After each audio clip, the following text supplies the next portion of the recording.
Hello అండి, 2026 మే నెలలో రాబోయే పండుగల వివరాలు చూద్దాము ఈరోజు వీడియోలో.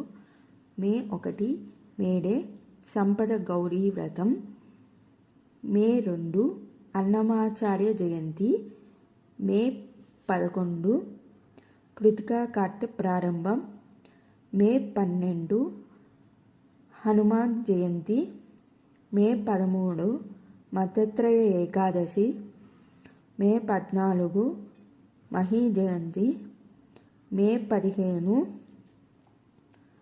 మాస శివరాత్రి వృషభ సంక్రమణం, మే 25 రోహిణీ కార్తె ప్రారంభం, మే 27 మతత్రయ ఏకాదశి, మే 28 బక్రీద్. ఇదండి ఈరోజు వీడియో. జూన్ నెలలో రాబోయే పండుగల వివరాలు తర్వాతి వీడియోలో వస్తాయి. ఈ ఛానల్ నచ్చినట్లయితే లైక్ చేసి, షేర్ చేసి, సబ్స్క్రైబ్ చేసుకోండి.